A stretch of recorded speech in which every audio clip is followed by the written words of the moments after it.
Niagara পৃথিবীর সুদৃশ্যতম জলপ্রপাত। এর উচ্চতা ৫১ মিটার। এটি ইউএসএ এবং কানাডার সীমান্তে অবস্থিত। পৃথিবীর দীর্ঘতম হিমবাহ আন্টার্কটিকার ল্যাম্বার্ট হিমবাহ। ভারতের দীর্ঘতম তথা বৃহত্তম হিমবাহ কারাকোরাম পর্বতের সিয়াচেন। হিমবাহ এর ইংরেজি অর্থ গ্লেসিয়ার। এটি ল্যাটিন শব্দ।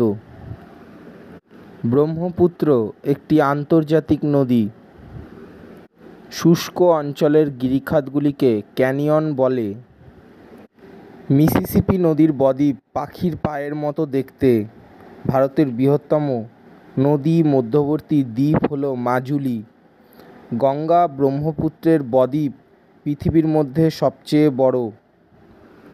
দুটি নদী অববাহিকার মধ্যবর্তী উচ্চ স্থানকে জলবিভাজিকা বলে।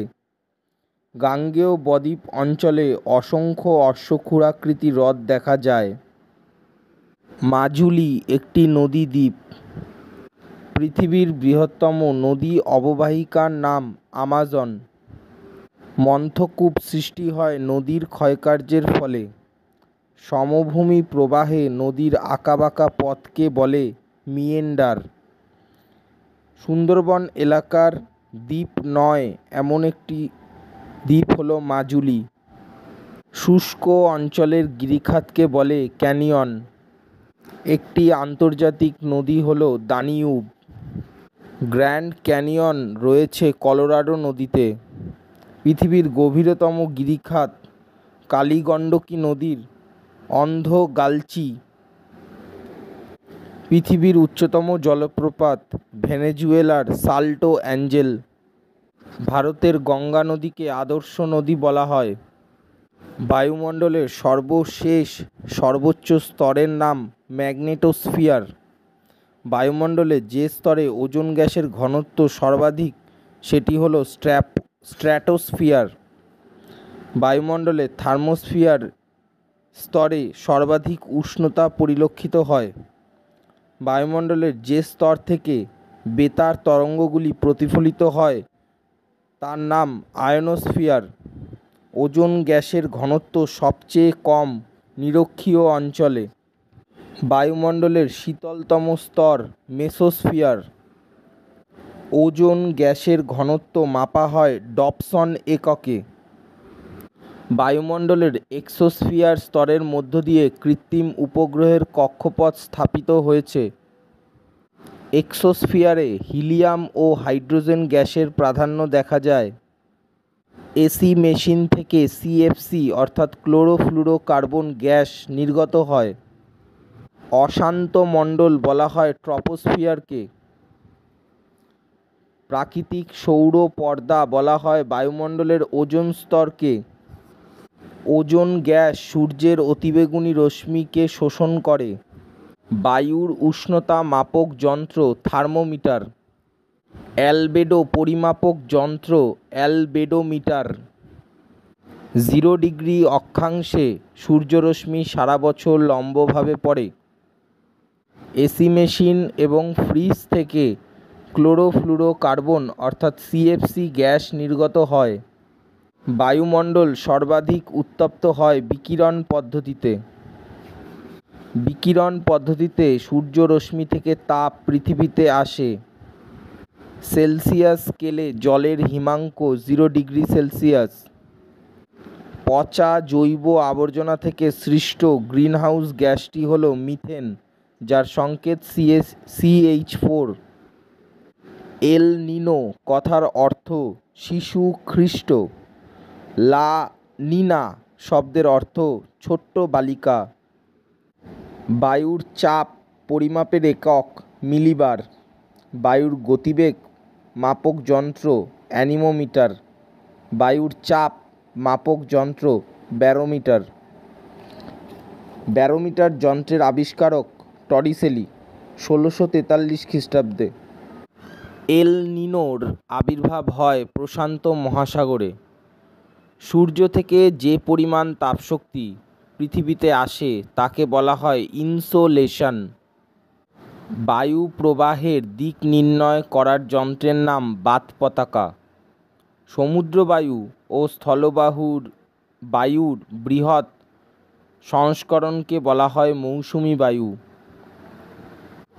পৃথিবীর সবচেয়ে বিধ্বংসী বা শক্তিশালী ঘূর্ণিঝড়ের নাম টর্নেডো।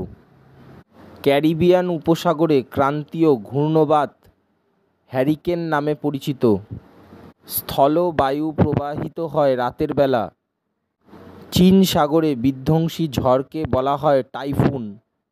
কোরিওলিস বলের প্রভাব সর্বাধিক দেখা যায় মেরু অঞ্চলে। বিমানে যে বায়ুর চাপ মাপক যন্ত্র ব্যবহার করা হয় তার নাম অল্টিমিটার। ক্যাটাবেটিক বায়ু এক প্রকার সাময়িক বায়ু। বায়ুর চাপ মাপার একক মিলিবার। ক্রান্তীয় পূবালি বায়ু বলা হয় আয়ন বায়ুকে। বায়ুর গতিবেগের এককের নাম নট। পশ্চিমবঙ্গে গরমকালে বিকেলের দিকে যে ঝড় হয় তার নাম কালবৈশাখী। বঙ্গোপসাগরের তীরবর্তী অঞ্চলে সৃষ্ট ঘূর্ণিঝড়ের নাম সাইক্লোন। পার্বত্য বায়ু প্রবাহ ক্যাটাবেটিক বায়ু নামে পরিচিত। আয়ন বায়ুকে বাণিজ্যিক বায়ু বলা হয়। বায়ুর আর্দ্রতা মাপার যন্ত্রের নাম হাইগ্রোমিটার। যে প্রক্রিয়ার মাধ্যমে জলীয় বাষ্প জলকণায় পরিণত হয় তাকে ঘনীভবন বলে।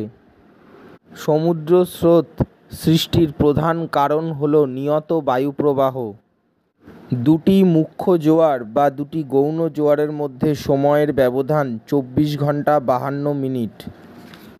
সংযোগ জোয়ার হয় অমাবস্যা তিথিতে। ভরা কোটালের সময় সমুদ্রের জল প্রবল বেগে মোহনা দিয়ে নদীতে প্রবেশ করে, একে বলে বান ডাকা। পশ্চিমবঙ্গের ভাগীরথী নদীতে বান ডাকা দেখা যায়। পূর্ণিমা ও অমাবস্যা তিথিতে ভরা কোটাল দেখা যায়। পূর্ণিমা তিথিতে চাঁদ ও সূর্যের মাঝে পৃথিবী থাকে। কডাল শব্দের অর্থ সমুদ্র। অমাবস্যা তিথিতে জোয়ারের প্রাবল্য সর্বাধিক। মুখ্য জোয়ার উৎপন্ন হয় চাঁদ বা সূর্যের মহাকর্ষ বলের জন্য। জোয়ার ভাটা সৃষ্টির মূল কারণ হল মহাকর্ষ বল ও পৃথিবীর ওপর কার্যকারী অভিকেন্দ্র বল। প্রতি মাসে গড়ে 2 বার মরা কোটাল হয়। পৃথিবীর ওপর সূর্য অপেক্ষা চাঁদের মহাকর্ষ বল বেশি। চাঁদ ও সূর্যের সমকোণে অবস্থানের ফলে মরা কোটাল হয়। দক্ষিণ ভারতের সর্বোচ্চ শৃঙ্গটির নাম আনাইমুদি। আরাবল্লী পর্বতের সর্বোচ্চ শৃঙ্গ গুরু শিখর। পৃথিবীর দ্বিতীয় উচ্চতম শৃঙ্গ মাউন্ট কেটু। গাঙ্গেয় সমভূমির নবীন পলিমাটিযুক্ত অঞ্চলকে খাদার বলে। রাজস্থানের প্লায়া হ্রদগুলিকে বলা হয় ধান্দ। হিমালয় পর্বতের প্রাচীনতম অংশ তেথিস। লাদাখ মালভূমির প্রধান গিরিপথটি হল খারদুংলা। কয়াল দেখা যায় কেরালা রাজ্যে। ভারতে অবস্থিত হিমালয়ের সর্বোচ্চ শৃঙ্গের নাম কাঞ্চনজঙ্ঘা। ভারতের সর্বোচ্চ পর্বতশৃঙ্গ কাঞ্চনজঙ্ঘা। ভারতের বৃহত্তম উপহ্রদ চিল্কা। লোকটাক ভারতের বৃহত্তম উপহ্রদ। ভারতের সর্বোচ্চ গিরিপথ কারাকোরাম। আন্দামান ও নিকোবর দ্বীপপুঞ্জের সর্বোচ্চ শৃঙ্গের নাম স্যাডল পিক। পাঞ্জাবে নিচু প্লাবনভূমিকে স্থানীয় ভাষায় বলা হয় ধায়া। শিবালিক ও হিমালয়ের মধ্যে অবস্থিত উপত্যকাকে বলে দুন। সাতপুরা পর্বত একটি স্তূপ পর্বত। থর মরুভূমির বৃহত্তম লবণাক্ত হ্রদের নাম সম্বর। নীলগিরি পর্বতের উচ্চতম শৃঙ্গ দোদাবেতা। ভারতের একটি জীবন্ত আগ্নেয়গিরি ব্যারেন। পীরপাঞ্জাল ও হিমাদ্রি হিমালয়ের মাঝে অবস্থিত কাশ্মীর উপত্যকা। কেটু শৃঙ্গ কারাকোরাম পর্বতমালায় অবস্থিত। কচ্ছ শব্দের অর্থ জলাভূমির দেশ। ভারতের বৃহত্তম দুন দেরাদুন। শ্রীনগর ও জম্মু যুক্ত হয়েছে বানিহাল গিরিপথ দ্বারা। পামির গ্রন্থি থেকে হিমালয় পর্বতমালা বিস্তৃত। দুটি নদীর মধ্যবর্তী অংশ দোয়াব নামে পরিচিত। তামিলনাড়ু উপকূল করমণ্ডল উপকূল নামেও পরিচিত। আন্দামান ও নিকোবর দ্বীপপুঞ্জ তেনদিগ্রি চ্যানেল দ্বারা বিচ্ছিন্ন। কুমায়ুন হিমালয়ের হিমবাহ সৃষ্ট হ্রদ তাল নামে পরিচিত। ভারতের দীর্ঘতম বা প্রধান নদী গঙ্গা 2525 কিমি। ভারতের প্রধান অন্তর্বাহিনী নদী লুনি। ভারতের বৃহত্তম উপহ্রদ চিল্কা। ভারতের বৃহত্তম লবণাক্ত জলের হ্রদ সম্বর। ভারতের বৃহত্তম সুস্বাদু জলের হ্রদ উলার। বিশ্বের উচ্চতম লবণাক্ত জলের হ্রদ ভারতের প্যাংগং। ভারতের দীর্ঘতম খাল সারদা খাল। পশ্চিমবঙ্গের দীর্ঘতম খাল মেদিনীপুর খাল। ভারতের দীর্ঘতম নদীবাঁধ হীরাকুদ। কাবেরী নদীর উৎস ব্রহ্মগিরি শৃঙ্গ। ভারতের বৃহত্তম কয়াল ভেম্বনাদ। দক্ষিণ ভারতের গঙ্গা বলা হয় গোদাবরী নদীকে। কৃষ্ণা নদীর উৎস মহাবালেশ্বর শৃঙ্গ থেকে। মহানদীর উৎস সিহওয়াল পাহাড় থেকে। ব্রহ্মপুত্র নদের উৎস চেমায়ুন দুং হিমবাহ থেকে। পৃথিবীর বৃহত্তম বদ্বীপ সমভূমি গঙ্গা ব্রহ্মপুত্র বদ্বীপ সমভূমি। ভারতের উচ্চতম জলপ্রপাতটি শরাবতী নদীর ওপর অবস্থিত। উত্তর পূর্ব ভারতের বিখ্যাত হ্রদটি হল মণিপুর রাজ্যের লোকটাক। সাতপুরা পর্বত নর্মদা ও তাপ্তির নদীদ্বয়ের মধ্যে অবস্থিত। তুঙ্গভদ্রা কৃষ্ণা নদীর উপনদী। গ্রীষ্মকালের উত্তর ভারতে প্রবাহিত উষ্ণ স্থানীয় বায়ু লু নামে পরিচিত। ভারতের কেন্দ্রীয় অরণ্য গবেষণাগারটি অবস্থিত দেরাদুনে। একটি সরলবর্গীয় উদ্ভিদ হল পাইন। ভারতের দ্বিতীয় বৃহত্তম ম্যানগ্রোভ অরণ্য ভিতরকণিকা।